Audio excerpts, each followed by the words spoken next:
My name's Kenji Miyawaki. When I was with Sega AM2, I did the main character design for Shenmue and drew the illustrations for Shenhua and other characters. When I first came to Sega, there was some sort of non-disclosure agreement. So, I didn't hear anything about the actual game. At that time, I was working at a bookstore specializing in manga, dreaming of becoming a comic artist, when an acquaintance asked if I wanted to try drawing some art for a video game. I didn't know anything about the game then and asked him to tell me more, but all he said was, "Yeah, all I can tell you is it sounds like the game is Chinese themed." So when I actually got there, I was thrown into this place that was like the pre-game production scenario meeting, with all the Sega directors and other team leaders gathered around.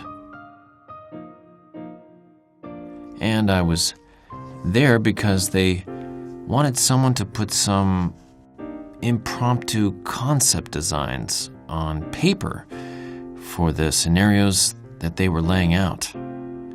At first I thought, yeah, this job will last about a month or two.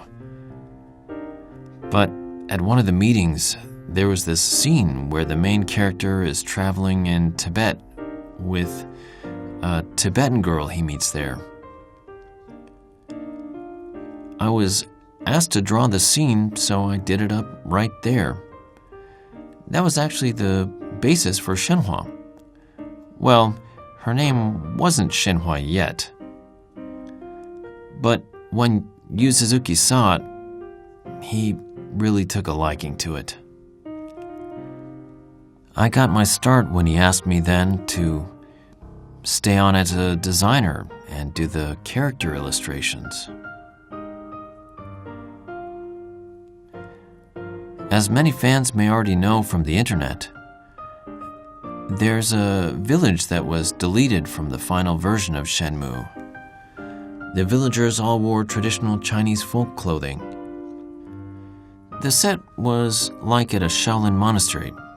Not really all masters, but everyone still learning martial arts. So they would all be on chin-up bars and doing other training exercises as part of their daily life. The village didn't really fit with the flow of the story, so the village got cut. Everyone, including myself, was really surprised about it. But Shenmue was created as a result of just such drastic revisions. Among the characters I drew, many of them were female.